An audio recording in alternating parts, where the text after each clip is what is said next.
Sabe, Judá, eu não consigo acreditar que estamos voltando para Emaús e que tudo será como antes. Nem eu. Jesus despertou tantas esperanças em nós. E agora? Cleofas, o que será que saiu de errado? Onde foi que ele errou? Ele cometeu somente um erro, Judá. E esse erro foi fatal. Qual? Ele poderia ter desprendido sua potência milagrosa para se soltar da cruz. Mas não quis. Ele preferiu morrer. Você compreende isso, Judá? Ele poderia ter escapado se quisesse. E é isso que eu não consigo entender. Quantos sonhos se despedaçaram com isso? Quanta esperança perdida.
Vocês dois, vasculhem tudo esse lado aqui. Vocês, olhem tudo por aqui.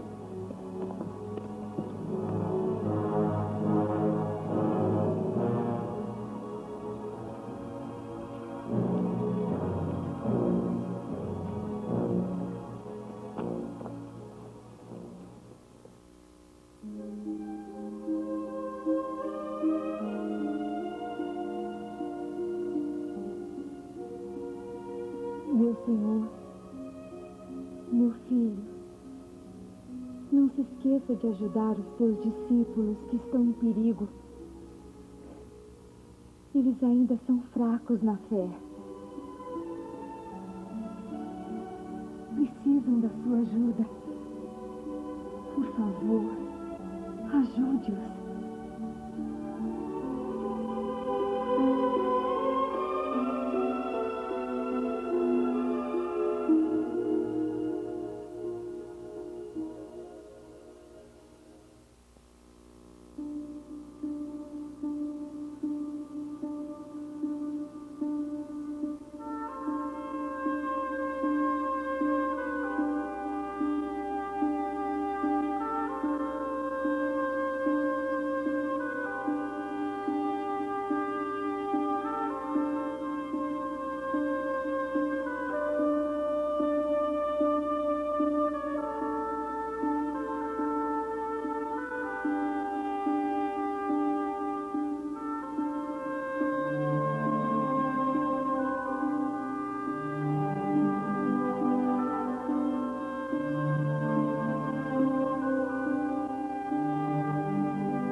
Shalom, companheiro.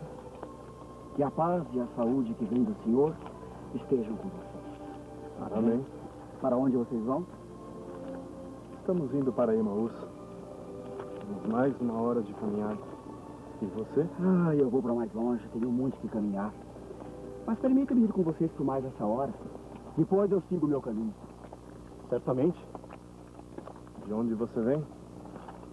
Jerusalém. Nós também. Mas sobre o que vocês estavam falando?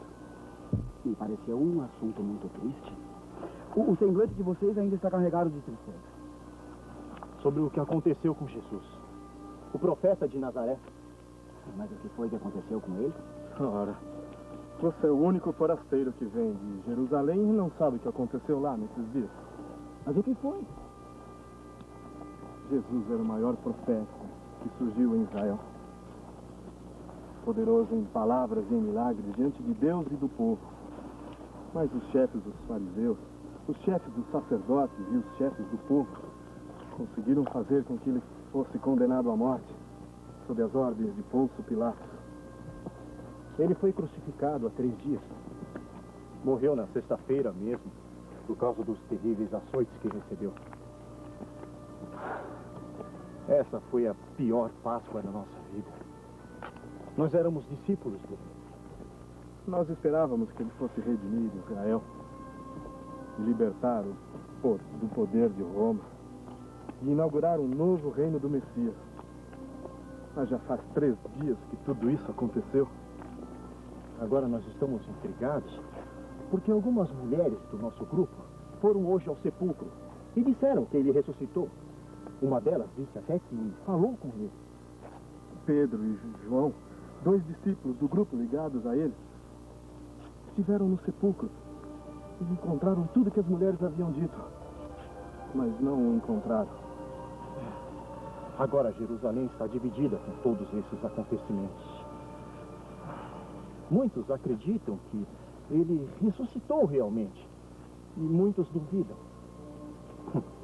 Nós não sabemos o que pensar. Mas o pior é que os discípulos dele estão sendo perseguidos pelo Sinédrio. São sendo acusados de terem roubado o seu corpo.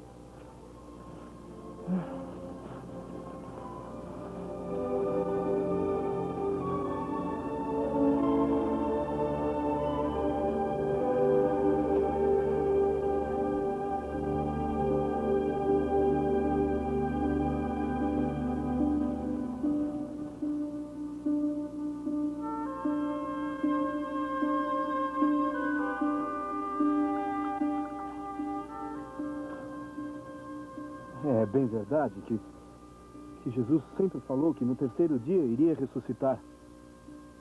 Mas hoje é o 3º dia e até agora ninguém o viu. E as mulheres? Elas não ouviram? Disseram que sim, mas é difícil acreditar. Elas estão muito perturbadas por tudo que aconteceu. E você sabe, mulheres são mais frágeis. Para elas é bem mais fácil enxergar fantasmas e espíritos. Vocês são judeus? Certamente. E frequentam a sinagoga regularmente? É claro. Vocês eram discípulos de Jesus e ouviram os ensinamentos dele? Sim, mas por que você está falando tudo isso? Porque eu estou admirado de ver como vocês são lentos de coração e não enxergam o que está à sua frente. Como assim? Todos os profetas e toda a lei que vocês ouviram na sinagoga prepararam Israel para a vinda de Messias. Ele veio e vocês não o compreenderam. Sim, mas então explique-nos melhor. Vocês conhecem o livro dos primórdios? É claro. É o livro que fala da criação do mundo, de Abraão, Isaac, Jacó. Isso mesmo. Nele nós vemos que o homem foi criado à imagem e à semelhança de Deus, com toda a beleza e dignidade de filho de Deus. No paraíso, o homem vivia na sua presença. Caminhava com ele. Olhava para a sua face. Permanecia ali, vivo. Era uma felicidade perfeita. O homem não conhecia, não sabia o que era morte, o que era dor, o que era sofrimento. Pois não tinha pecado. Tudo estava indo muito bem. Até que um dia, ele pecou. Quis ser igual a Deus. E aí então ele foi expulso do paraíso. E o homem nunca mais pôde olhar para a face de Deus. Passou a conhecer a doença, a morte. E desde então, Satanás passou a ter poder sobre o homem. Mas o amor de Deus é muito maior que o pecado do homem. E já no livro dos primórdios, desde a queda de Adão, Javé promete o Salvador que nascerá de uma mulher que esmagará a cabeça de uma serpente. Portanto, o Messias foi enviado não para libertar Israel dos romanos, mas para libertar o homem da morte, do pecado e das garras de Satanás. Meu Deus! Como é que nós nunca descobrimos isso nas Escrituras? É incrível! Nunca em tão pouco tempo eu compreendi tão grandes mistérios. Mas, por favor, continue. Expulso do paraíso, o homem teve que ganhar sua vida com o próprio suor do rosto. Mas ele não podia viver sem Deus, porque fora criado para Deus.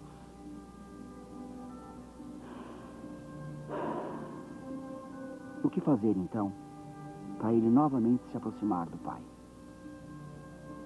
Tinha que obter o perdão dos pecados. Por isso, Javé ofereceu um meio do homem obter o perdão dos pecados.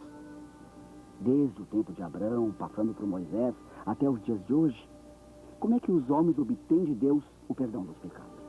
Através do sacrifício, do sangue do cordeiro ou de outro animal oferecido ao Senhor? Isso mesmo. Era preciso sangue. O sangue dos animais simbolizava o arrependimento do homem e o perdão dos pecados oferecidos por Deus. É verdade. Nós até íamos oferecer um cordeiro no templo por ocasião da Páscoa. Só não fizemos por causa da morte do nosso mestre. Mas vocês não compreendem que o mestre foi o grande cordeiro sacrificado nessa Páscoa? Como assim? Eu vou explicar. As Escrituras mostram sempre uma grande verdade. Deus é apaixonado pelos homens e faz de tudo para que os homens se voltem para Ele. O profeta Oséias descreveu isso muito bem. Javé ama o homem, assim como um marido ama sua mulher, mesmo que ela lhe seja infiel. Assim era preciso que os homens se voltassem para Deus de uma vez por todas, sem pecado. E não precisasse mais ter que oferecer sacrifícios de holocaustos, de bodes e cordeiros. Mas como conseguir isso? Pelo que você falou até agora, teria que ser através de um único sacrifício, que valesse por todos. Isso, exatamente isso. Um único sacrifício que retirasse para sempre a culpa do homem diante de Deus. Mas que sacrifício teria uma força tão grande diante do Pai? O de um animal? Não, porque ele mesmo falou pela boca dos profetas que não precisa de sangue de bodes e cordeiros. Ele só os aceita por causa da dureza do coração dos homens. Então quem poderia oferecer ao Pai um sacrifício agradável? O homem? Não, pois em Adão todos pecaram e não tiveram condições de oferecer um sacrifício agradável a Deus. Um anjo? Não. Os anjos não podem morrer. E o sacrifício compreende a morte. Mas quem poderá me fazer um sacrifício agradável que faça o homem voltar a ter amizade comigo? Perguntava o Pai. Quem seria tão santo, tão puro, que retirasse a culpa do homem diante de Deus? E uma voz que surgiu de dentro do coração de Deus respondeu forte e imutável: eu. E de quem era essa voz? Era a voz do próprio Filho de Deus.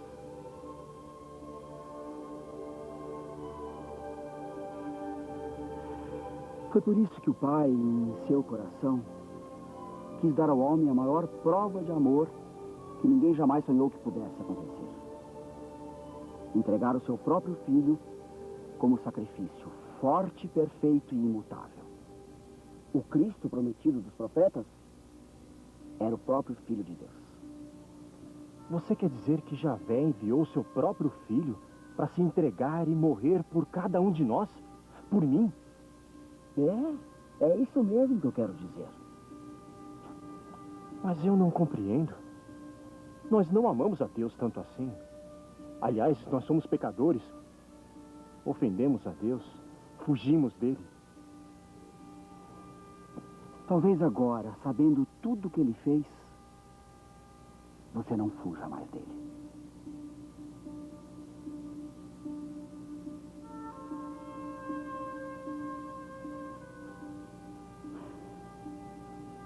Por isso, meus irmãos, era preciso que o Cristo sofresse, que ele fosse entregue nas mãos dos homens e derramasse seu sangue para a remissão dos pecados.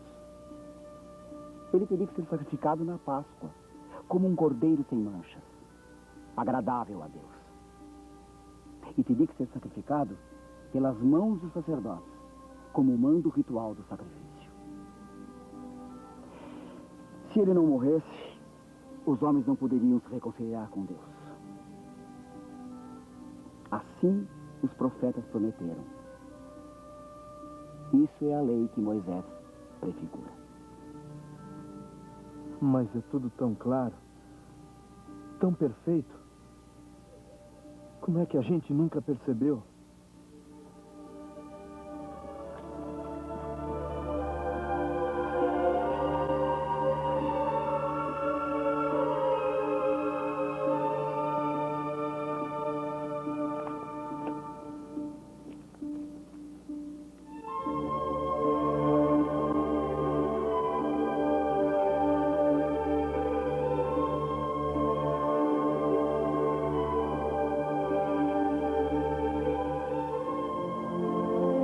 O profeta Isaías falava dele quando dizia: ele se deixa levar silencioso para o matadouro.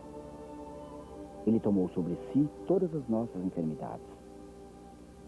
Ele carrega o pecado das multidões. Por suas chagas, fomos curados. Ele é o homem das dores, experimentado no sofrimento, que ofereceu a sua face aos que lhe arrancavam a barba, como nos fala o mesmo Isaías. Quando Abraão, já velho, ia sacrificar o seu único filho Isaque por amor e obediência a Deus, este não permitiu que o sacrifício fosse concluído, e Isaque foi poupado. Ora, o sacrifício de Isaque foi apenas uma figura do sacrifício do Filho de Deus. Deus poupou Isaque por amor a Abraão, mas não poupou seu próprio filho por amor aos homens. O cordeiro sacrificado na primeira Páscoa, por ordem de Moisés, simbolizava a libertação de Israel da escravidão no Egito. O cordeiro sacrificado nessa Páscoa de agora liberta todos os homens da escravidão do pecado. E é isso que se cumpriu com a morte de Jesus. Ele é o Filho de Deus que veio ao mundo para dar a sua vida em resgate dos homens. Com sua morte na cruz, cumpriram-se todas as Escrituras. A sua missão é muito maior do que libertar Israel das mãos dos romanos.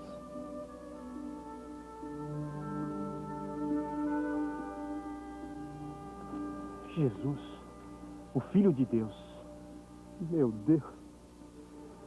Eu fui discípulo dele e não acreditei. Vocês conheceram João, o Batista? Sim, nós fomos até o Jordão para ouvi-lo e sermos batizados por ele. E vocês ouviram o que ele disse quando viu Jesus? Sim, João disse: eis o Cordeiro de Deus, aquele que tira o pecado do mundo. E o que é que então vocês não compreenderam? Nós estávamos cegos. Só agora eu sei. Mas a missão de Jesus não era somente morrer pela salvação dos homens. Ele tinha um outro inimigo. Faltava vencer um outro inimigo. Faltava vencer a morte. Por isso, hoje, no terceiro dia, ele ressuscitou-se para levar ao Pai o triunfo da vitória. Ressuscitando, ele vence a morte. Ele devolve ao homem a dignidade de filho de Deus. Agora, todo aquele que crer no Filho de Deus também ressuscitará. Agora sim a sua obra está completa. Vocês compreendem?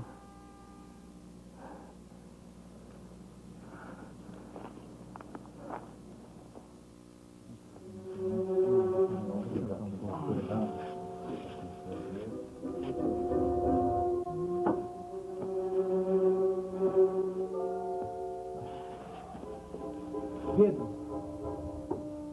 nós esquecemos de uma coisa. O que foi?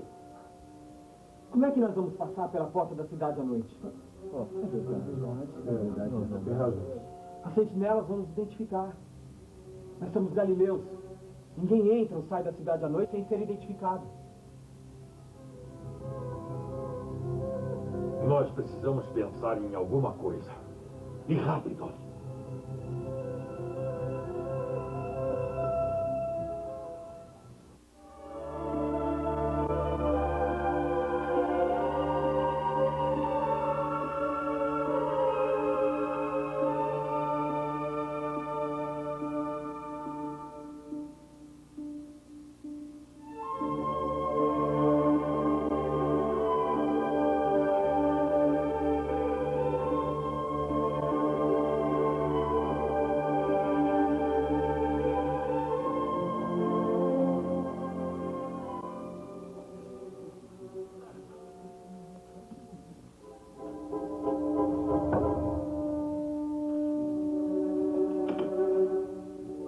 Pedro.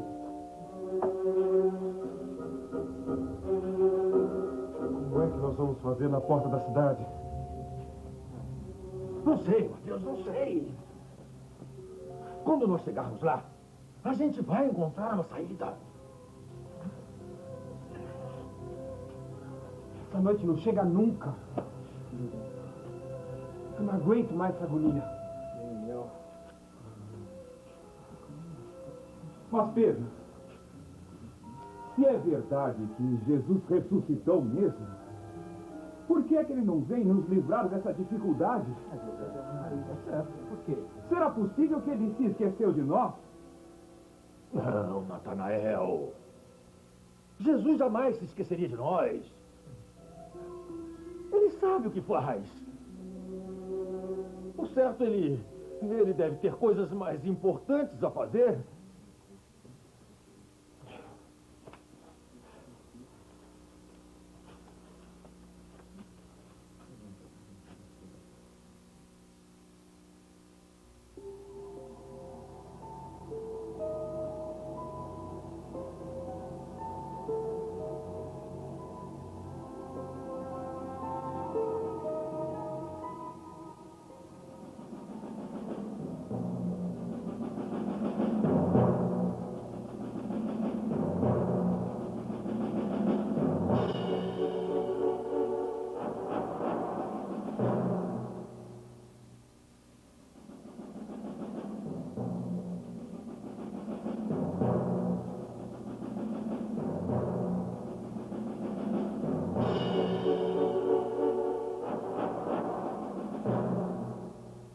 Chegamos.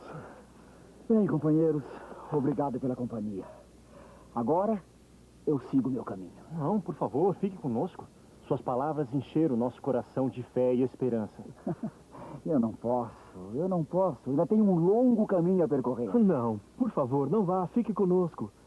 Pois é tarde e o dia já declinou. E não é bom viajar à noite sozinho. Dê-nos a alegria de recebê-lo em nossa humilde tenda. Está bem, eu não posso recusar tanta hospitalidade.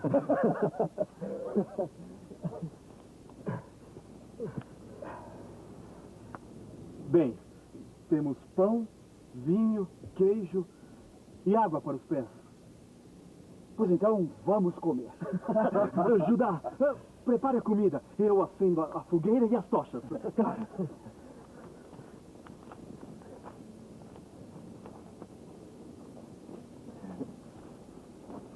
Aqui está.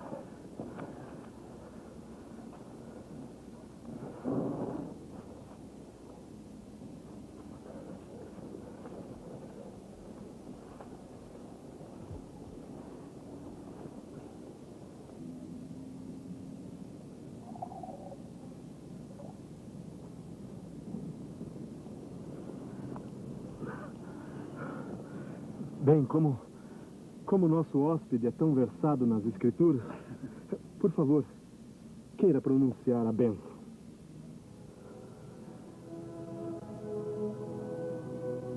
Bendito sejais, Senhor Deus do Universo, pelo pão que recebemos de vossa bondade, fruto da terra e do trabalho do homem. Amém.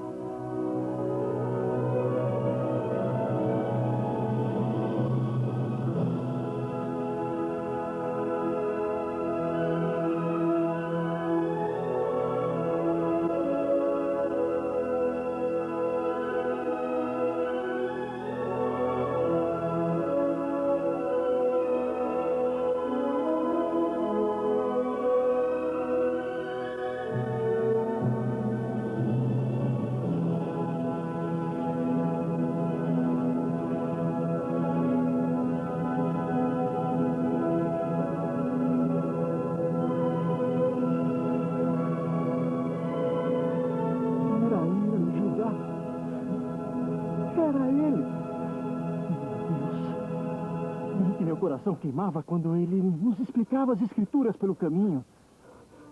Meu coração também queimava.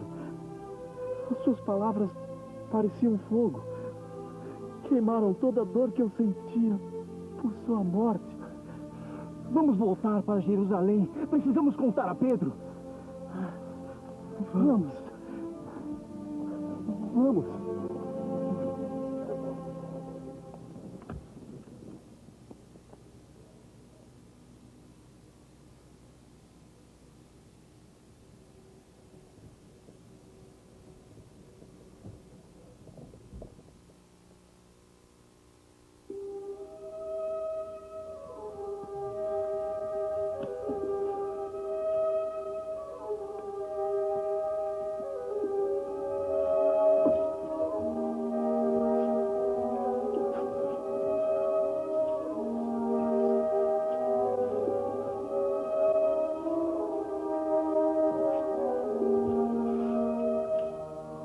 Vamos, Pedro.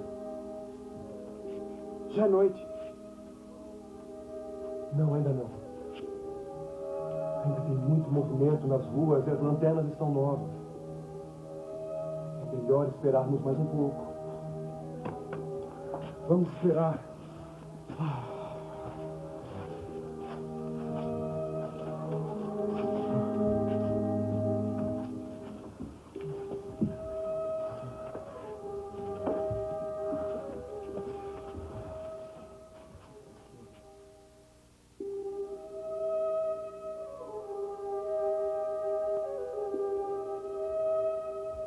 Pedro, observe. Agora a lua já está mais alta. Creio que podemos ir.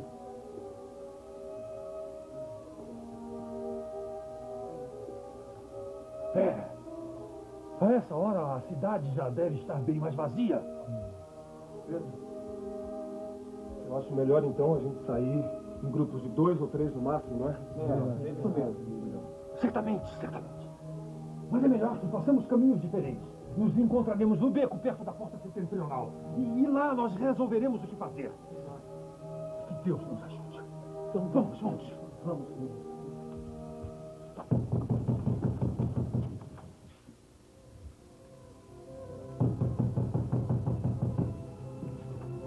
Abra a porta, Pedro. Sabemos que você e seus amigos estão aí.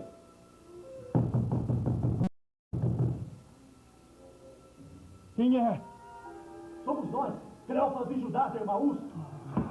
Amigos.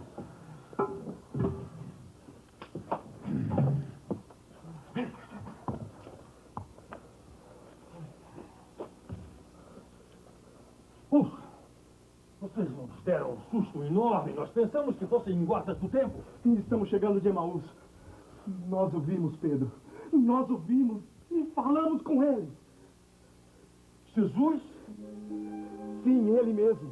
Estávamos fugindo para Emaús e de repente ele começou a caminhar conosco. A princípio nós não pudemos reconhecê-lo. Não parecia ser ele.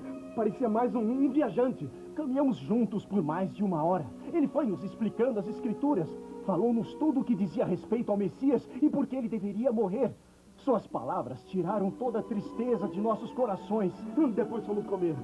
E quando ele partiu o pão, nós o reconhecemos. Era ele mesmo, Pedro. Todo revestido de glória. Mais belo do que nunca. Pudemos até ver as chagas em seus punhos. Mas, de repente, ele não estava mais presente. Não o vimos mais.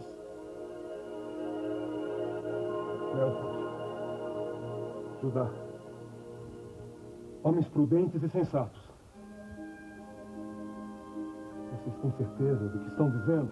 Ora, Mateus, você acha que nós iríamos sair de Emaús e caminharíamos a noite inteira e sem saber o que iríamos dizer aqui? Agora não são mulheres desequilibradas que afirmam o que viram.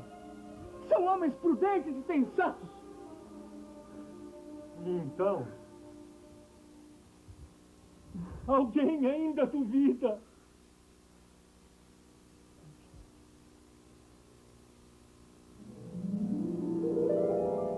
Senhor Jesus.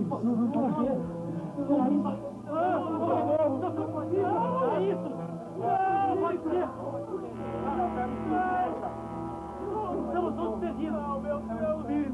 Não é possível. Não. Isabel dos profetas. Socorro.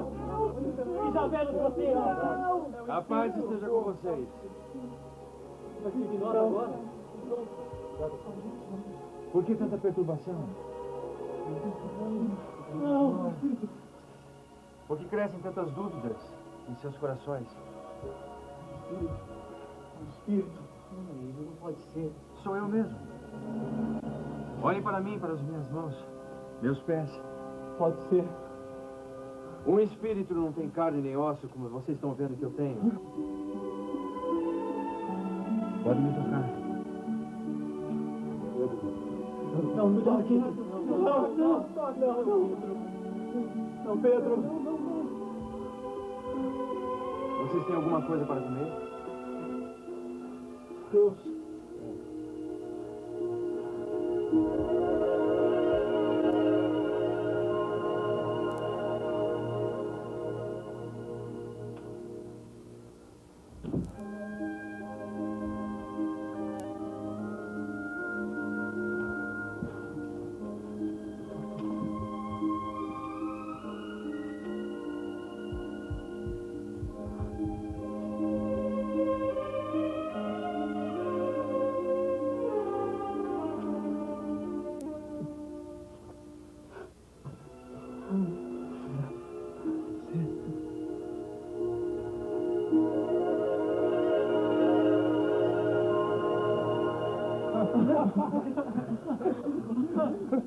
Meu Deus, é Jesus! É ele! Ele voltou!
Meus irmãos,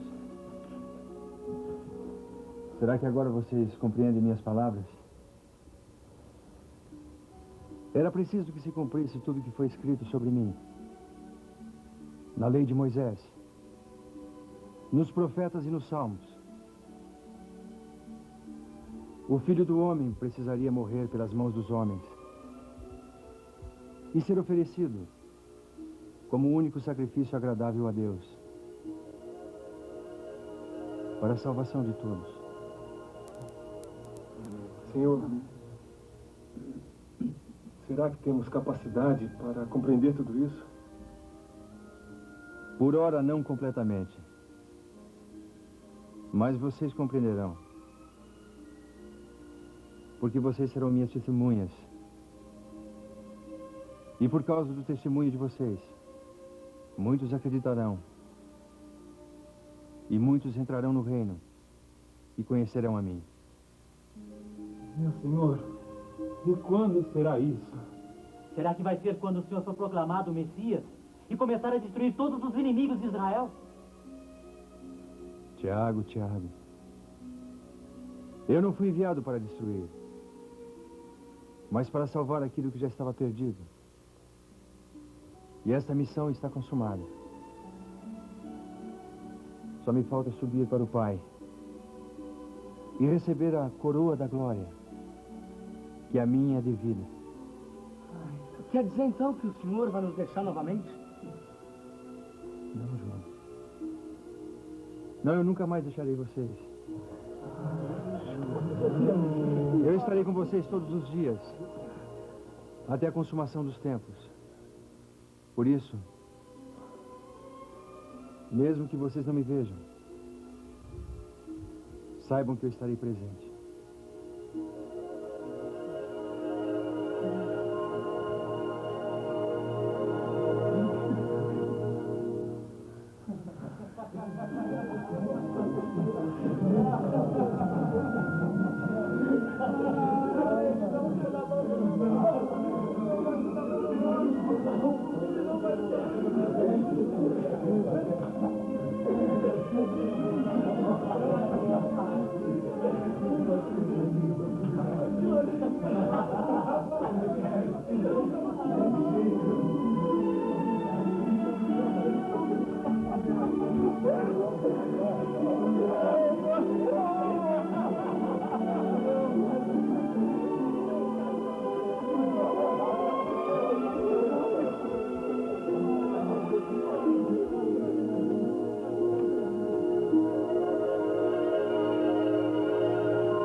Cleofas e Judá caminharão a noite toda até Emaús.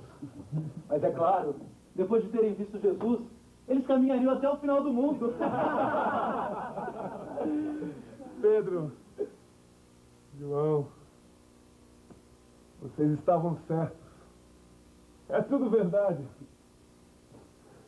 Como é que nós podemos ser tão cegos? Eu fiquei tão passado que até me esqueci de perguntar a ele como é que ele apareceu primeiro a uma mulher. Tiago, só você mesmo. Mas é sério, eu queria saber. Eu nunca tive tanto medo na minha vida, mas também nunca tive tanta alegria. Eu mal posso acreditar. O mestre tem muita paciência com a gente. Nós somos uns bobos. Só agora conseguimos compreender o que ele falava. Aí eu fico pensando,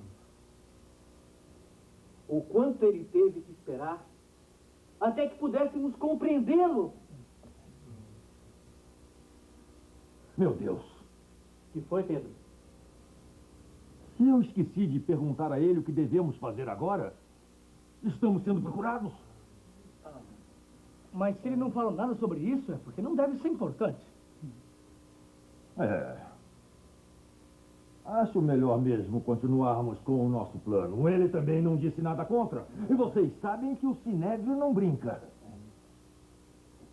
E depois, precisamos encontrar Tomé. Contar pra ele!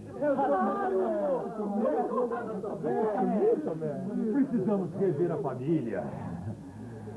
Acho que vai ser bom voltarmos agora para Galiléia depois de tudo isso que aconteceu aqui. Durante o caminho nós vamos ter muito tempo para conversar sobre isso e falar sobre essas coisas. Acho que vamos ter assunto para a viagem inteira. Mas agora nós precisamos sair da cidade. Vamos. Sugiro que a gente saia de 2 em 2, para não levantarmos suspeitas. Certo. Eu fico por último. Bom, está bem então. Eu vou com o Tiago de Alfeu primeiro. Vamos, Tiago. Eu espero você.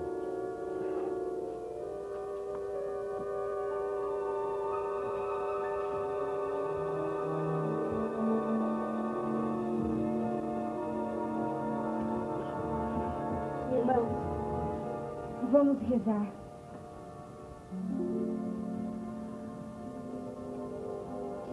Nós precisamos rezar pelos discípulos.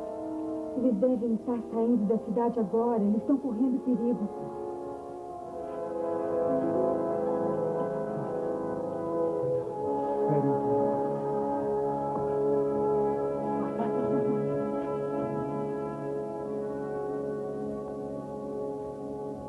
José, Lázaro, venham rezar conosco. Sim.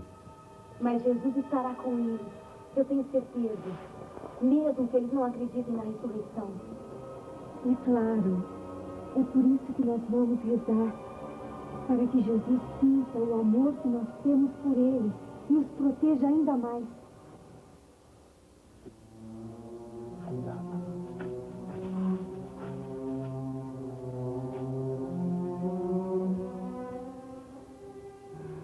Maria, ajoelhe-se para rezarmos juntos, por favor.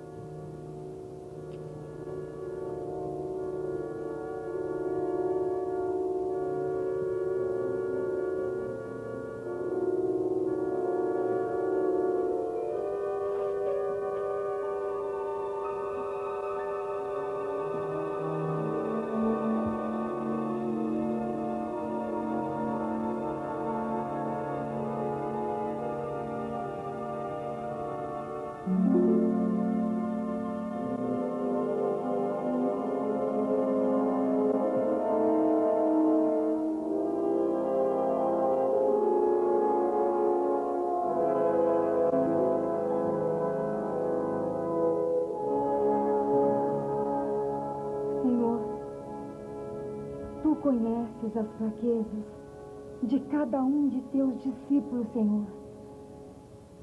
Tu sabes o quanto eles precisam de ti. Por favor, Senhor, protege-os. Que a tua mão poderosa seja um escudo poderoso para cada um deles, Senhor. Que eles sintam o teu amparo, a tua proteção. Muito obrigada, Senhor. Nós confiamos em ti, Senhor.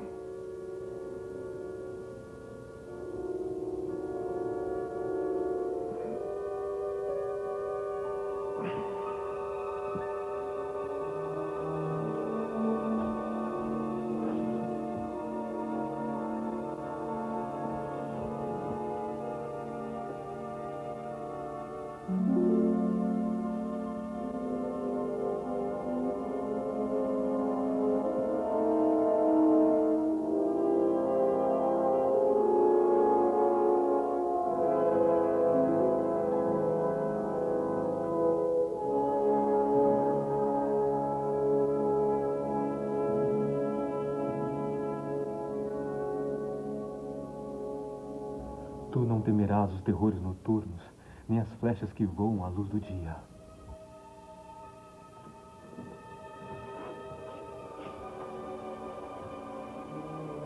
Caiam 1000 homens à tua esquerda, 10.000 à tua direita, e tu não serás atingido, porque o Senhor é o teu refúgio.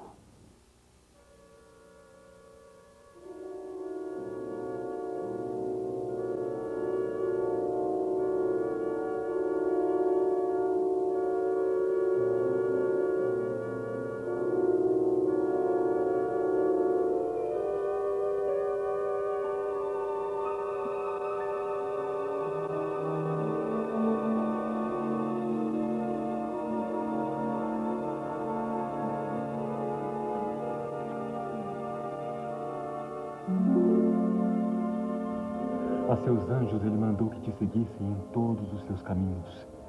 Eles te sustentarão em suas mãos, para que teus pés não se firam nas pedras.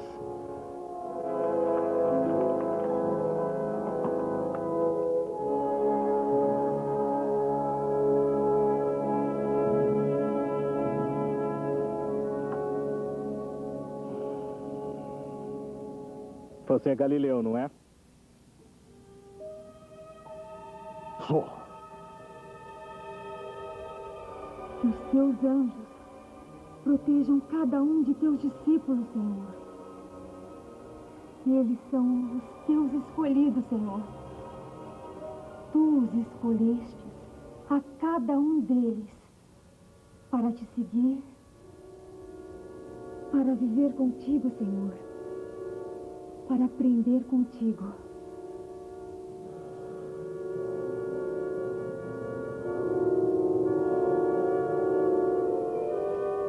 Você estava no horto quando prendemos aquele Galileu que foi crucificado, não estava? Guardas, guardas, depressa! Mestre Nicodemos, o que aconteceu? Os galileus que estão sendo procurados foram vistos agora mesmo, lá perto do Palácio de Herodes. Convém vocês darem uma chegada até lá. Vamos para lá, depressa! Vamos para lá! Mestre Nicodemos, o senhor chegou bem na hora. Eu percebi. Ainda bem que deu tempo. Mas o que é que o Rabi está fazendo aqui num lugar como esses, a essa hora da noite? Estava procurando por vocês. Sabiam que vocês sairiam à noite. Imaginei que teria um problema na porta da cidade. E por certo teremos. E os outros, onde estão? Estão se dirigindo para a porta setentrional. Como é que eles passaram por ela? Não sei. Ficamos de encontrar no meio quando chegássemos lá. Então eu vou com você até lá. Direi aos guardas que vocês são meus empregados e que precisam chegar mais cedo numa propriedade que eu tenho para lá de Jericó. Eles me conhecem como membro do Sinédrio. Não haverá problema. Graças a Deus. Eu estava pedindo ao senhor que nos ajudasse e ele acaba de atender meu pedido. Graças a Deus. Mas vamos, mestre Nicodemos. Os outros já devem estar preocupados. Muito obrigada, Senhor. Nós sabemos que tu já ouviste a nossa oração, Senhor. Amém. Amém.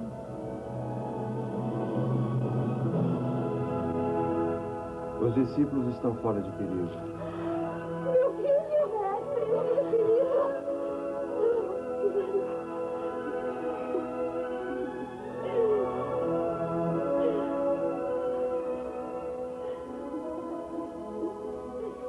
Mulher, aquela que sempre fez todas as vontades de Deus.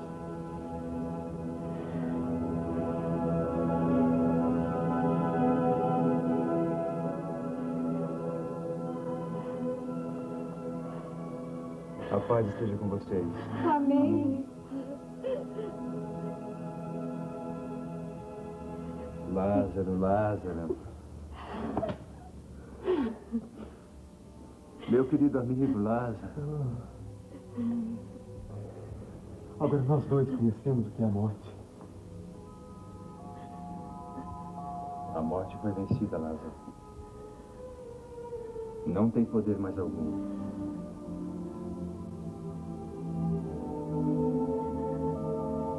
Marta, Maria. Senhor, nós estávamos ansiosas, aguardando esse momento. Nunca duvidamos.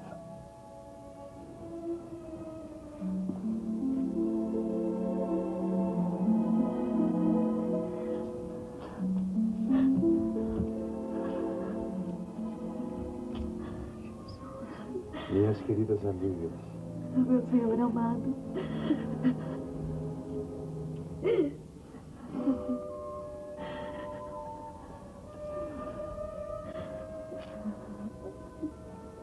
José.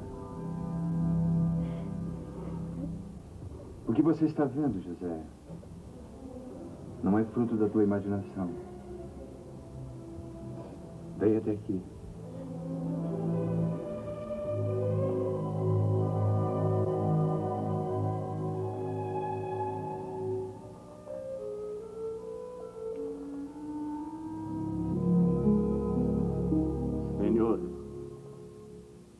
conheço cada uma de suas chagas. Tirei os cravos de cada uma delas com muito cuidado, para não deformar seu corpo já bastante dilacerado.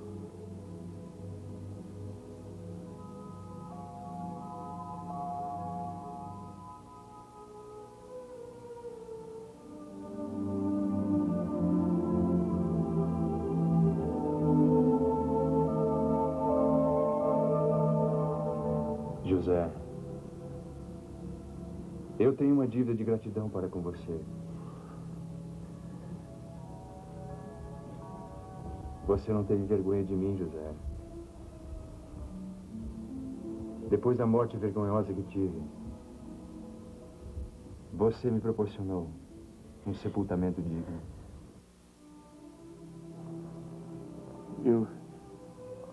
Eu é que devo agradecer. Eu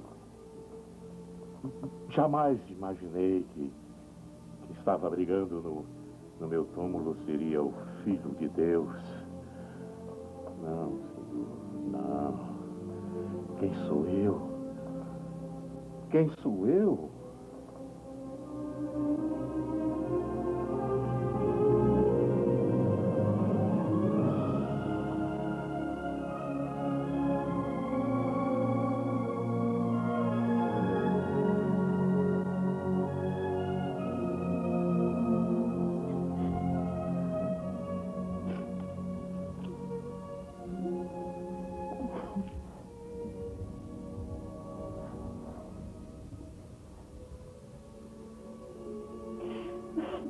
Meus irmãos,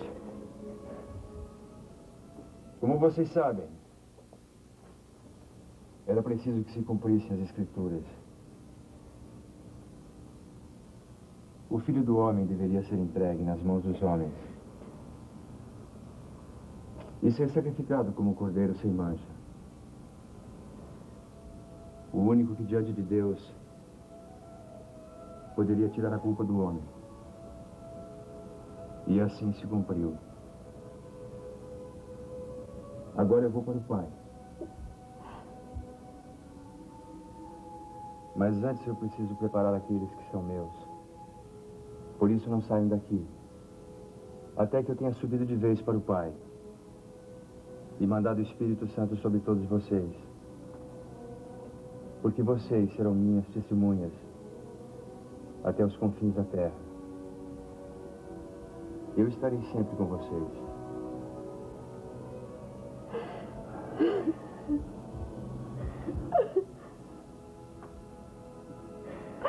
Oh, meu filho.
Quem poderia imaginar, em Mestre Nicodemos, um membro do Sinédrio de Jerusalém, se arriscar para defender a gente?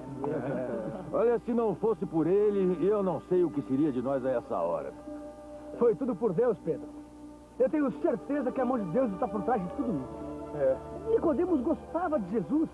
Procurou por ele várias vezes. Às escondidas. Mas procurou. Sabe, gente, depois de ter visto Jesus, eu não duvido de mais nada. Perdi todo o medo que eu tinha. Eu também. Foi tudo tão incrível. Só agora eu começo a entender uma porção de coisas que Jesus dizia. A minha cabeça está assim como se fosse um redemoinho de lembranças, mas tão grande que é difícil parar de... Comigo também está acontecendo isso. São tantas coisas que eu não entendia. Jesus sempre foi muito paciente conosco. Comigo, então, nem se fala. Vocês lembram quando ele falou pela primeira vez que deveria vir a Jerusalém e ser crucificado? Eu comecei a dizer que não, que isso não iria acontecer de maneira nenhuma. Onde já se viu pensar numa coisa dessas? Vocês lembram o que ele me disse? Afasta-te de mim, Satanás. Por que você só pensa nas coisas dos homens e não nas de Deus? Eu não entendi nada naquela hora. Mas ninguém entendeu nada mesmo, viu? Como entender alguém que quer vir para Jerusalém e ser crucificado? É verdade.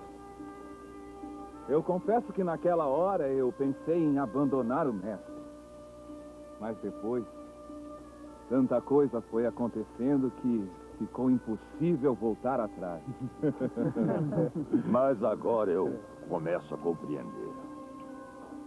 Ele tinha que morrer mesmo. Para vencer a morte, só passando por ela. E ele venceu a morte morrendo e ressuscitando.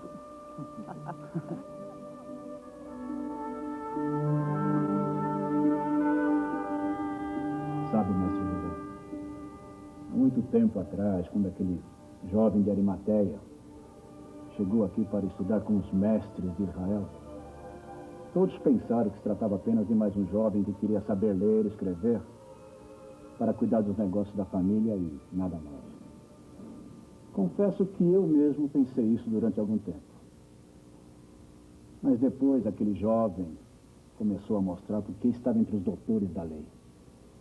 Ele tinha uma inteligência aguçadíssima, um raciocínio rápido, uma firmeza de caráter e um ardor tão grande que logo ele foi convidado para ser membro do grande Sinédrio de Jerusalém, onde permanece até hoje como um dos nomes mais respeitados daquela instituição. Mas o que é que você está querendo dizer com isso, mestre Nicodemos? Eu estou falando de outro assunto. O que eu quero dizer, mestre, é que se um homem que nem você, que tem uma história tão brilhante, um passado tão honesto, está me dizendo que Jesus ressuscitou, é porque algo de muito extraordinário deve ter acontecido. Você realmente tem fé no que está me dizendo, José?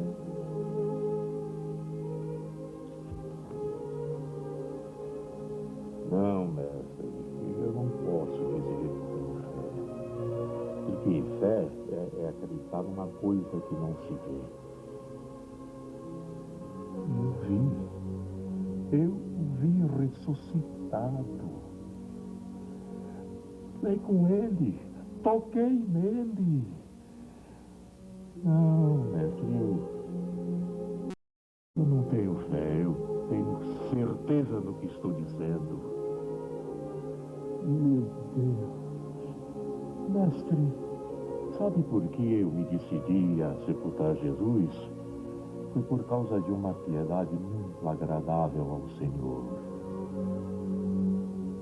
Dai pão aos que têm fome, roupa aos que estão nus, uma sepultura digna e decente aos que estão mortos. Isso é que nos ensina o livro de Tobias, que por sinal eu gosto muito. Quando eu estava sepultando Jesus, Eu nunca pude imaginar que estaria sepultando o próprio Filho de Deus. Quem conheceu o pensamento do Senhor? Quem foi seu conselheiro? Quando colocamos aquele corpo sobre a pedra, eu vi todas as suas chagas. Eram tantas e tão horríveis que me levaram a perguntar a próprio Deus: Senhor, por que essa tragédia caiu sobre esse homem? E sabe, mestre, o Senhor se dignou a me responder. E qual foi a resposta, mestre? É que aquele corpo chagado sobre aquela pedra no meu túmulo era o servo de Javé, profetizado por Isaías há centenas de anos.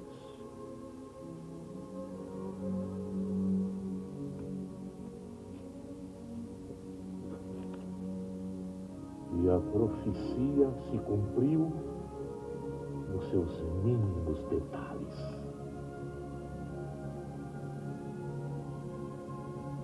Ele era desprezado.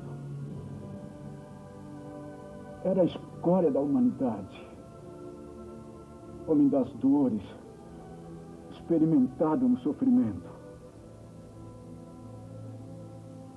Como aquele que, diante dos quais se cobre o rosto, é amaldiçoado e não fazíamos conta dele.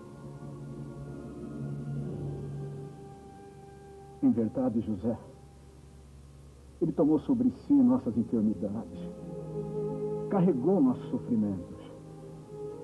E nós o reputávamos como um castigado, ferido por Deus e humilhado.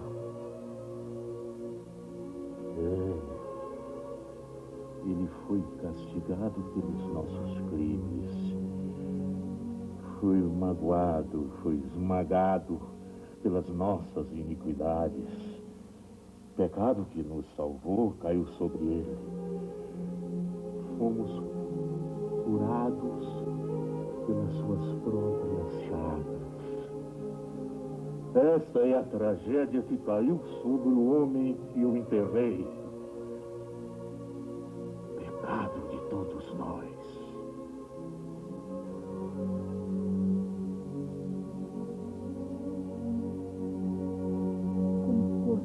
Que é levado ao matadouro, ele não abriu a boca.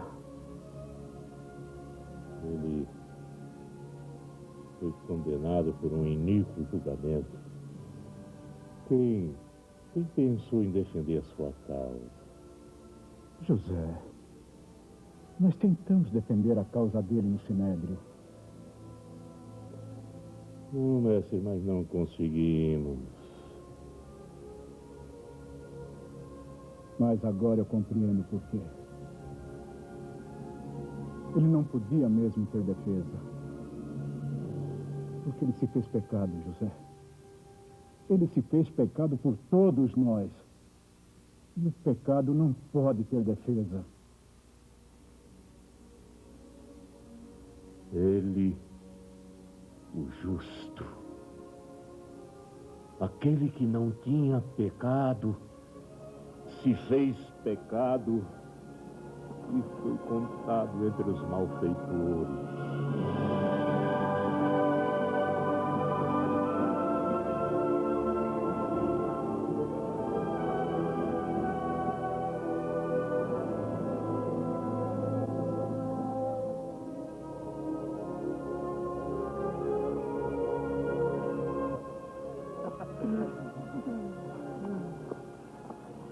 Quando eu e André éramos discípulos de João Batista, aconteceu uma coisa que só agora eu consigo compreender. Naquela época eu era muito novo. Como é? Você era muito novo? E você é o que agora? Um velho? Não, mas só agora eu consigo compreender muita coisa. Mas peraí. O que foi que aconteceu, afinal, com João Batista? João estava batizando. Quando, de repente, Jesus chegou para ser batizado. Se lembra disso, André? É claro que me lembro. Como poderia esquecer? João não queria batizá-lo de jeito nenhum. Ele dizia, eu é quem devo ser batizado por ti, Jesus, e tu vens a mim? Mas Jesus insistiu e então João o batizou. Naquela hora, uma voz veio do céu como um trovão e disse, esse é meu filho muito amado, em que coloco toda a minha alegria. Mas isso aí nós já sabemos. Quer que você comece a compreender, João? Depois disso, Jesus desapareceu por um longo tempo no deserto. Ficou muito tempo lá. E quando ele voltou, João ouviu e disse bem alto, para que todos ouvissem, eis o Cordeiro de Deus, aquele que tira o pecado do mundo. A partir daí, João mudou. Ele mandou que nós seguíssemos Jesus. Nós obedecemos e estamos até hoje. Mas, João, essa história nós já sabemos. O que foi, afinal, que você compreendeu? Que Jesus é o Cordeiro de Deus. O Cordeiro sem manchas, que foi sacrificado na Páscoa. Ele morreu para tirar o pecado do mundo.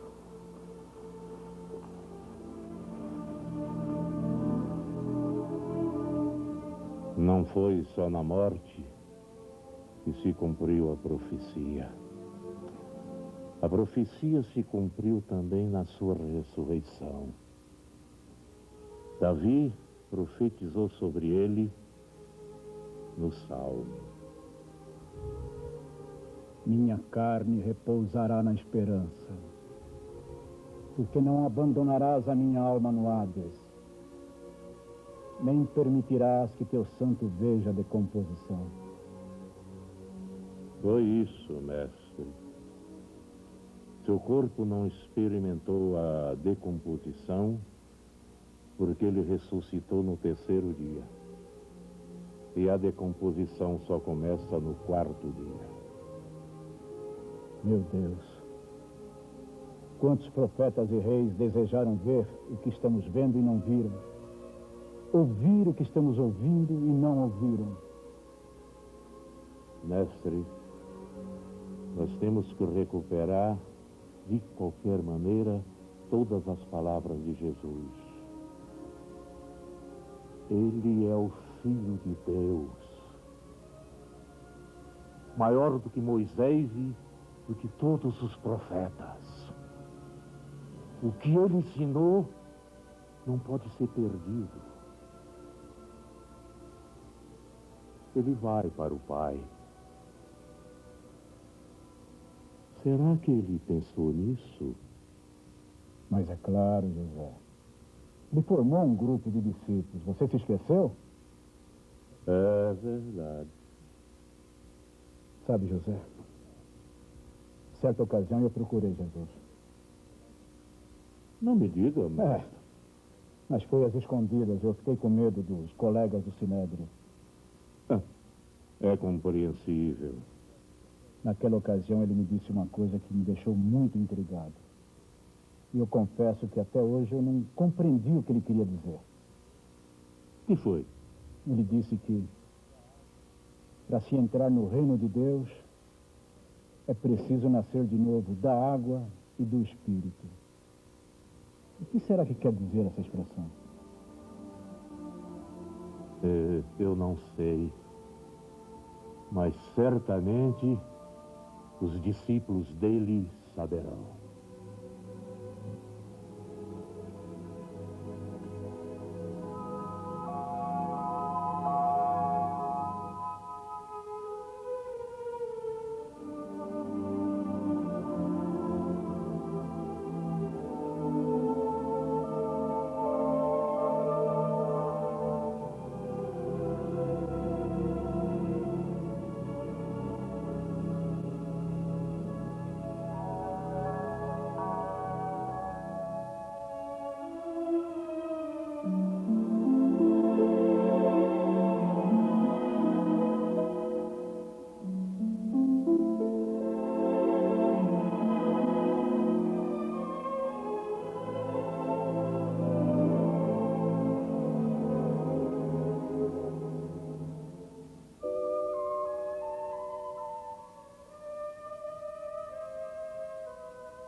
mar da Galileia.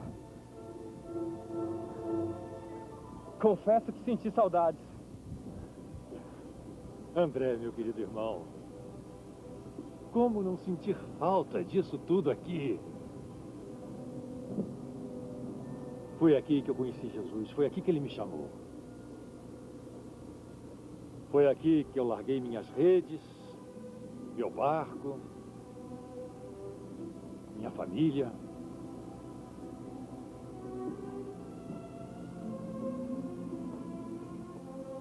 Pedro, nós ainda somos sócios?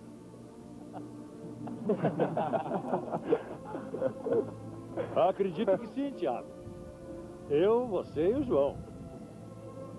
Eu não sei se eu gostaria de voltar a pescar, não. João, nenhum de nós voltará mais a viver da pesca. O nosso mar agora é outro. Sabe, gente, as recordações estão muito boas, mas a barriga tá falando mais alto. Vocês não estão com fome, não? A sua mulher fazia uma comida maravilhosa, vocês lembram, Pedro? Claro, claro. Aliás, eu estou louco para me encontrar com ela, rever as crianças, minha sogra. Vamos para casa. Vamos, Pedro. Vamos.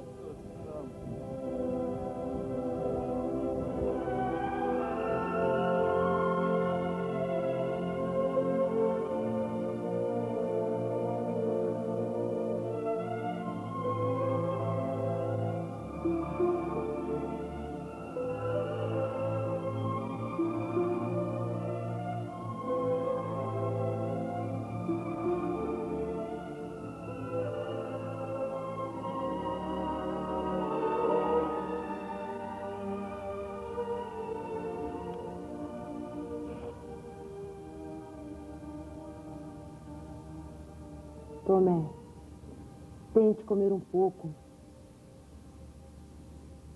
Você precisa reagir, Tomé. A vida continua. Você não pode ficar assim.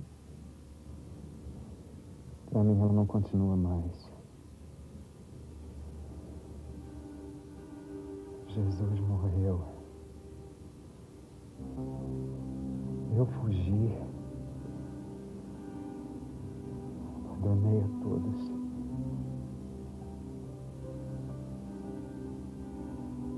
A vida parou. E eu parei com ela. E agora eu não sei o que vai ser mais de mim. Tomé, você ficou 3 anos com Jesus. Foi isso que você aprendeu com ele? Você não entende, Miriam. Talvez se eu não tivesse sido discípulo dele, eu não estivesse sofrendo tanto.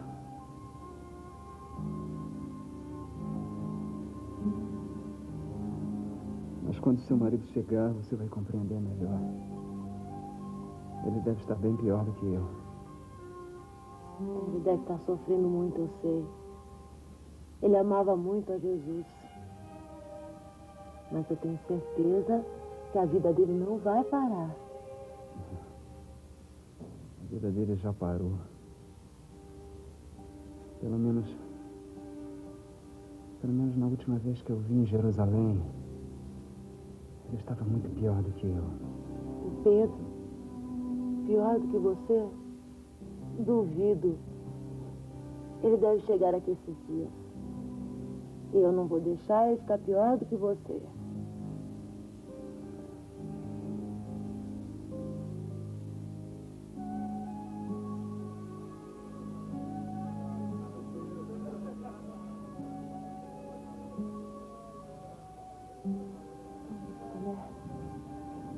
Pedro e os outros que chegaram.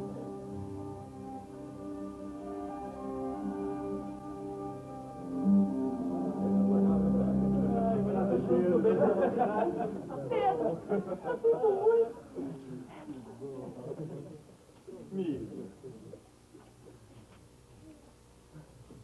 Mas o que foi que aconteceu? Eu é que pergunto. O que está acontecendo? Jesus não morreu? Morreu? E por que você está alegre desse jeito? Porque ele ressuscitou. Como é que é? Você ouviu bem, Lilian.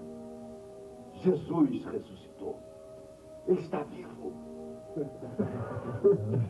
Pedro, me explica essa história direito. Já eu explico tudo direitinho. Mas agora eu quero ver as crianças. Onde é que elas estão? Elas estão lá fora com a minha mãe. Eu vou chamá-las. Ah, Tomé chegou aqui há 3 dias. Não está comendo nada. Eu acho melhor vocês irem falar com ele. Vamos falar com o Tomé,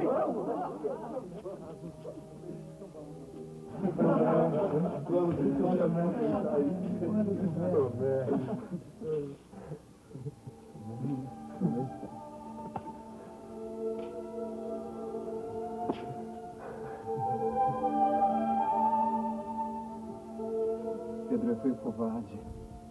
Eu não consegui ficar lá. Todos nós fomos covardes, Tomé. Somente João acompanhou Jesus até o fim. É mesmo, João? Você ficou com ele até o fim? Fiquei. Mas foi por causa de Maria. Ela ficou de pé até tudo ser consumado. Por que vocês estão assim?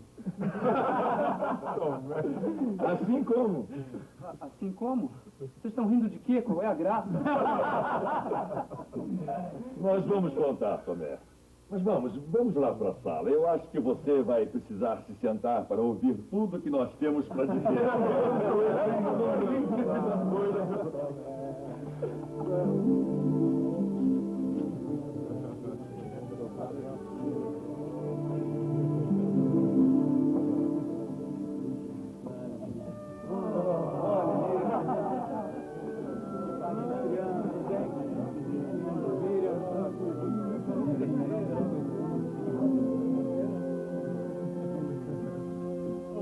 Como ela está linda. Ana, minha sogra, como está? Muito triste, Pedro. Jesus não veio ficar mais aqui conosco. Eu não vou poder mais cozinhar para ele. Pai, é verdade que Jesus morreu? Sim, filho, é verdade. Por que você está com essa cara de feliz? Eu vou explicar, filho. Pedro, será que a gente não poderia comer primeiro? Calma, que eu já pensei nisso. Temos queijo, pão, vinho. E mais tarde teremos peixe. Obrigado, Miriam. Pedro, agora você vai contar tudo direitinho. Tá bom. Eu vou contar.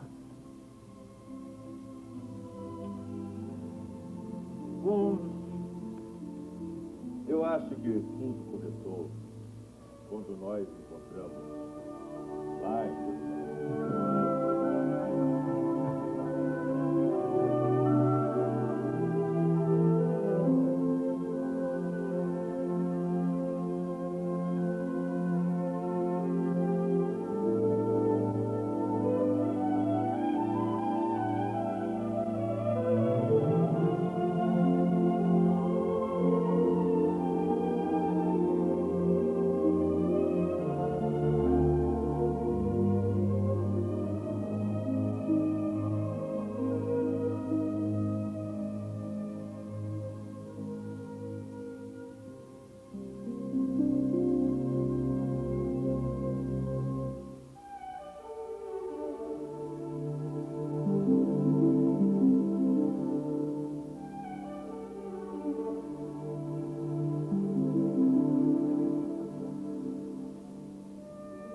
Mestre José, eu estava me lembrando de outra profecia de Isaías que se cumpriu com a morte de Jesus. Qual? Aquela que diz, o seu túmulo está com os ricos. E como você vê que ela se cumpriu? Primeiramente, mestre, é que o túmulo que Jesus foi enterrado pertence a um rico judeu chamado José de Arimateia. Ora, mestre Nicodemos, eu não sou rico. Mestre José, você é um dos homens mais ricos de Jerusalém. Além do mais, observe aqueles túmulos que tem lá naquela região. São os túmulos dos ricos de Jerusalém. É verdade. O Senhor nosso Deus pensou em tudo. E você estava nos planos dele, José. Ah, meu Deus. Como eu gostaria de conhecê-lo como você o conheceu, Lázaro. Só vivi muito pouco tempo com ele. E não deu para conhecê-lo realmente como ele é. Mas tudo tem o seu tempo, mestre. Antes você não poderia compreender que ele é o Filho de Deus. Você não acreditaria. É verdade. E ele foi se revelar aos simples, aos mais humildes, não a nós, doutores da lei. Maria Madalena o conhece muito melhor do que nós. Eu gostaria de saber como Maria Madalena o conheceu. Então vocês não conhecem a história dela? Não. Então eu vou chamá-la para contar como foi. É uma história muito interessante.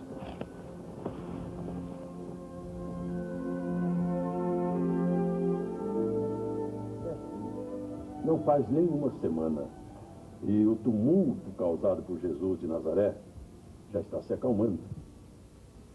O povo esquece facilmente, meu caro. Por sorte nossa.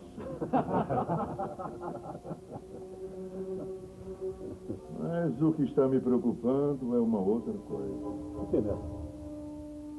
O dinheiro que Judas Iscariotes devolveu. É o dinheiro de um suicida. Não podemos ficar com ele. Mestre, permite-me uma sugestão? Sim? Por que não compramos um terreno para enterrar os estrangeiros que morrem aqui? Isto nos tem sido um problema muito sério. É uma ótima sugestão. Vamos fazer isso.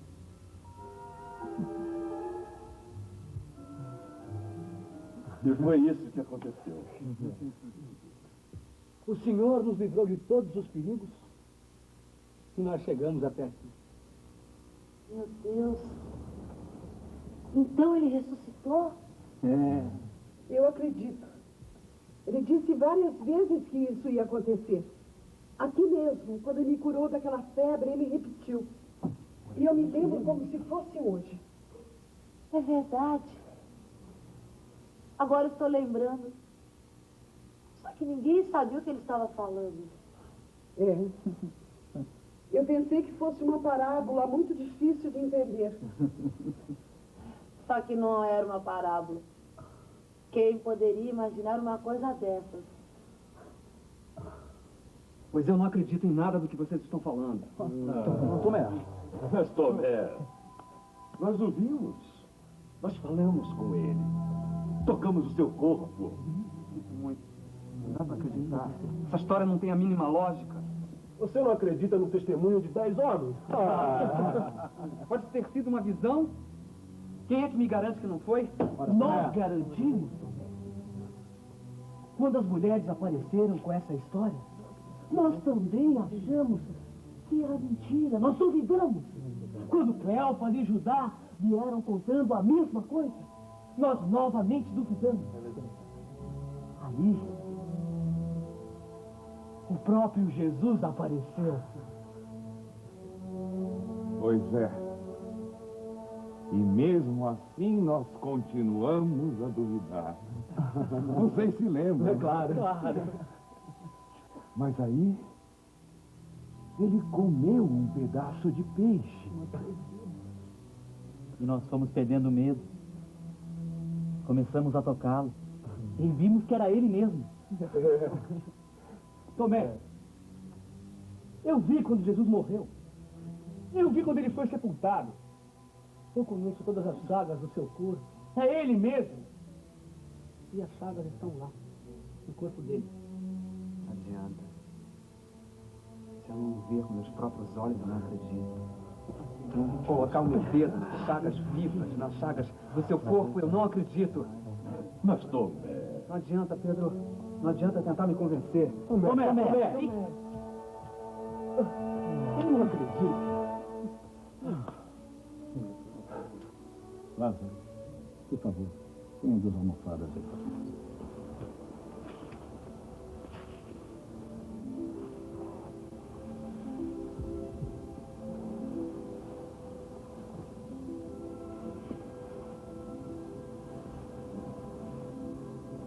Queiram sentar-se.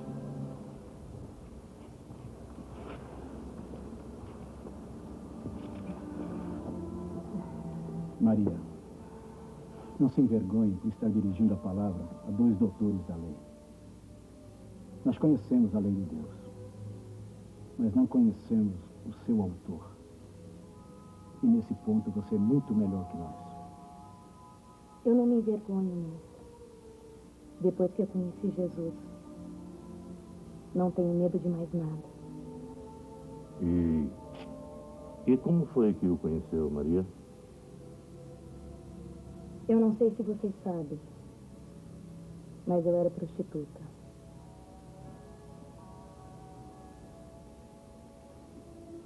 Nasci em Magdala e sempre morei lá.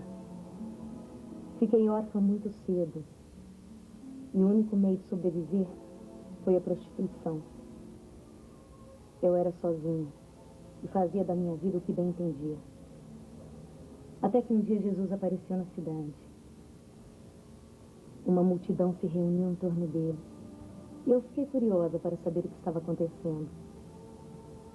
Quando me aproximei e vi que era um rabi que estava falando, tive vontade de zombar dele e ir embora. Mas olhei do meu lado e vi um aleijado, famoso na cidade, de pé, curado. Perguntei-lhe como ele conseguira aquele milagre. Ele me disse que fora o rabi que estava falando. Fiquei intrigada. Aí eu comecei a observar Jesus. E vi que ele era um homem muito bonito. E eu desejei.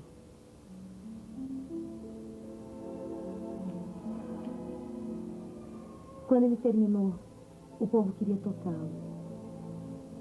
Mas aos poucos ele foi ficando só com seus discípulos. Ele mandou alguns comprarem mantimentos e ficou só com 2. Então pensei, é a minha chance.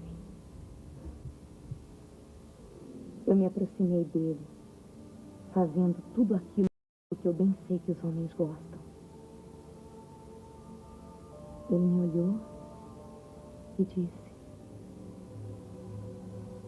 Maria. Eu não entendi como ele sabia meu nome. Eu só sei que, nessa hora, eu comecei a sentir muita raiva dele sem saber por quê. Depois eu quis fugir de medo. Daí eu comecei a tremer, a chorar, a falar coisas que eu não entendi. Foi então que ele expulsou 7 demônios de dentro de mim.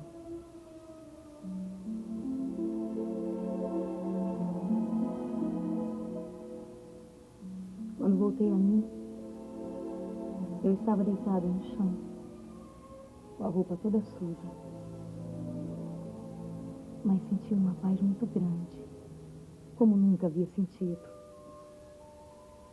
Jesus me ajudou a levantar. Olhou para mim e novamente me chamou pelo nome.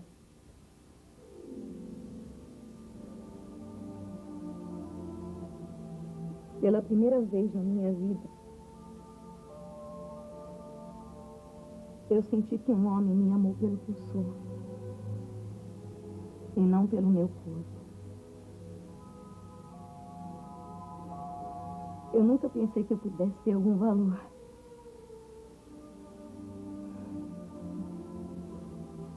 Mas ele me valorizou.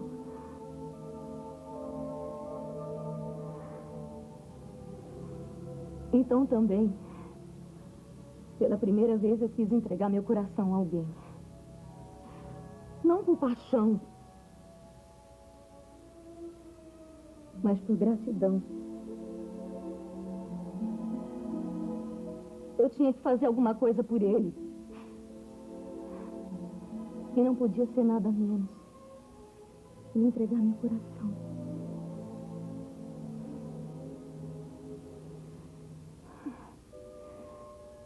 E o mais maravilhoso de tudo foi que ele aceitou a minha gratidão. Ele permitiu que eu manifestasse meu amor. E passei a segui-lo, servindo com os bens que eu possuía. Bens que eu ganhei com a prostituição.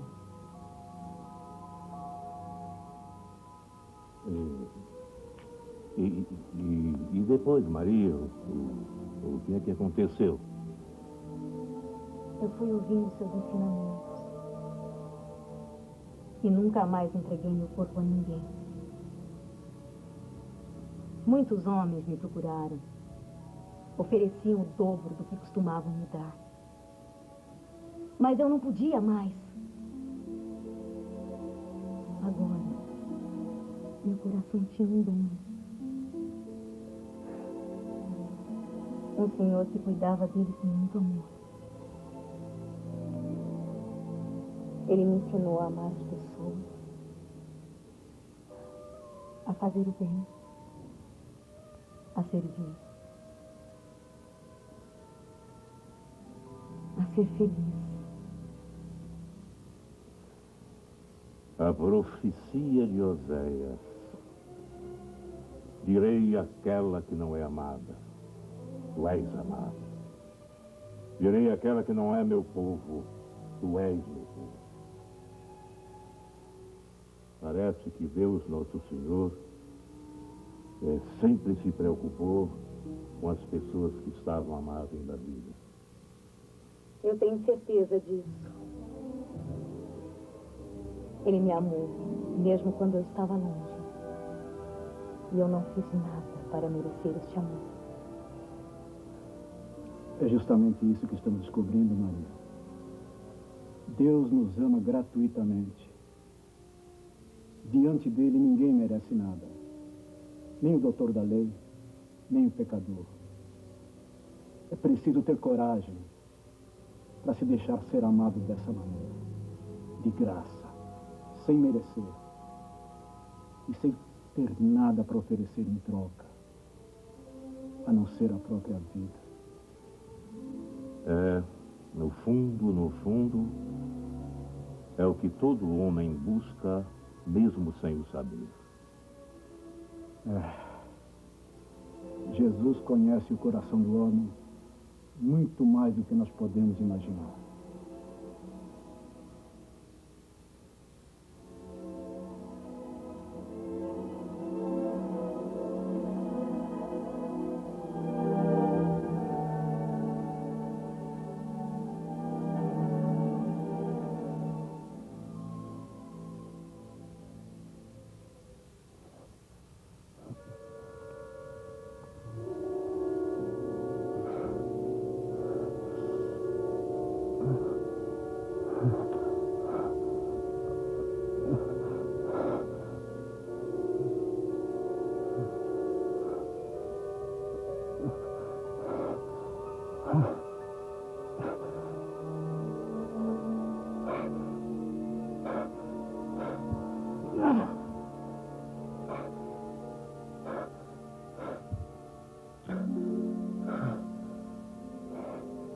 Meu Deus. O que foi aquilo? Eu preciso saber. Senão não vou me livrar nunca mais desses pesadelos.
Esse mar não é mais o mesmo.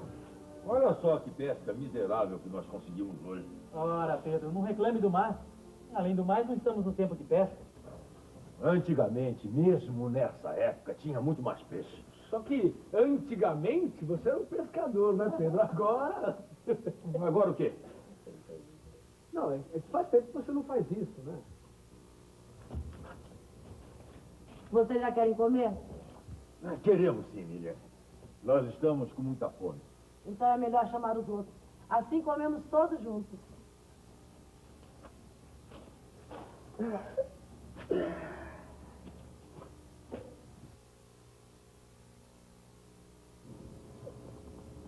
Hoje é o primeiro dia da semana. Faz uma semana que Jesus ressuscitou. Lázaro, eu e o mestre Nicodemos estamos descobrindo coisas interessantes a respeito da vida de Jesus. O que, por exemplo? Que Jesus conquistou muito mais corações do que nós imaginávamos.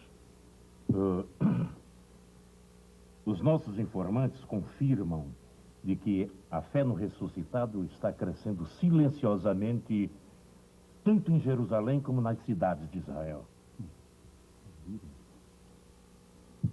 Os simpatizantes de Jesus, os que foram curados por ele e os que ouviram seus ensinamentos, estão perdendo nele e começam a falar. É como uma planta benfazeja crescendo silenciosamente no matagal. Se continuar assim, nós vamos ter que chamar os discípulos dele. Eles são os principais depositários dos ensinamentos de Jesus. É verdade. E nós não podemos deixar essa planta morrer. Mas é melhor esperarmos um pouco mais, por segurança. E não nos esqueçamos que Jesus também está trabalhando por aí. Ele não está dormindo. E o mais engraçado é que o Sinédrio já deu esse caso por encerrado. Para eles, Jesus é uma página virada na história de Israel. Mal sabem eles que a história está apenas começando.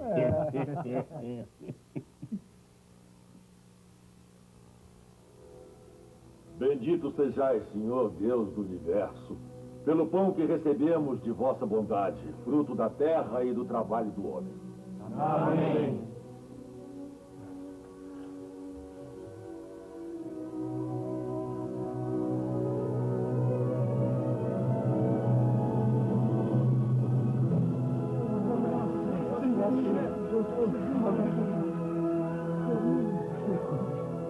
A paz esteja com vocês. Amém. Jesus, bom tê-lo de volta aqui em casa. Eu vou poder cozinhar de novo para o mestre. Fico feliz por isso.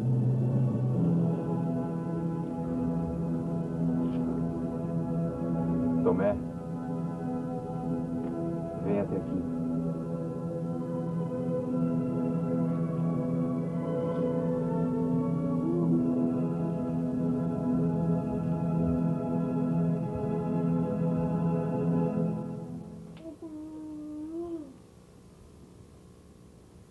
Ponha seu dedo aqui, Tomé. Olhe para as minhas mãos.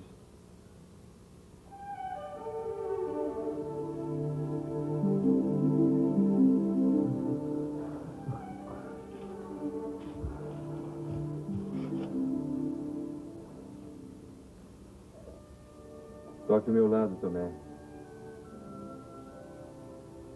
Não seja incrédulo, mas um homem de fé.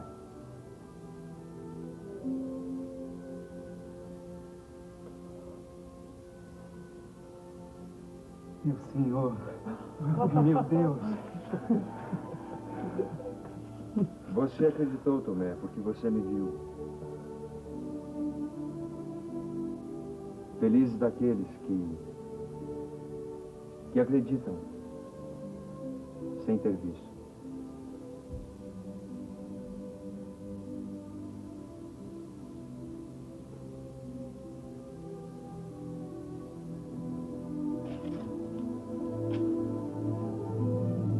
atormentado, Tomé. Eu conheço o teu coração. Perdão, minha senhora. Perdão.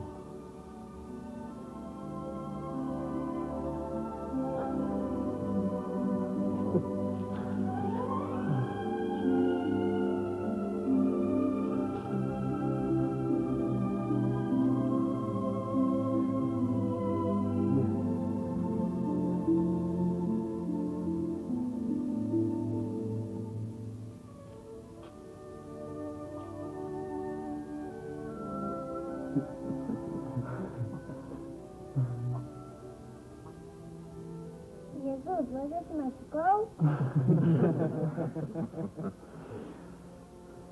Sim, Jonas. Me machuquei. Mas por quê? Sabe, Jonas, às vezes precisamos provar a alguém que gostamos muito de uma pessoa, mas se ela não consegue entender, precisamos arranjar uma prova de amor maior para que ela possa enxergar que realmente gostamos dela. Mas pra quem você quer provar que gosta? Para todo mundo. Para você, Jonas. Para seu pai, sua mãe, seus amigos. Para todos os homens do mundo. Mas pra mim você não precisa provar isso. Eu já sabia.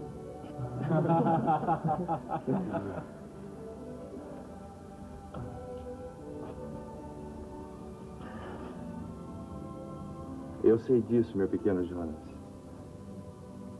Eu sei disso.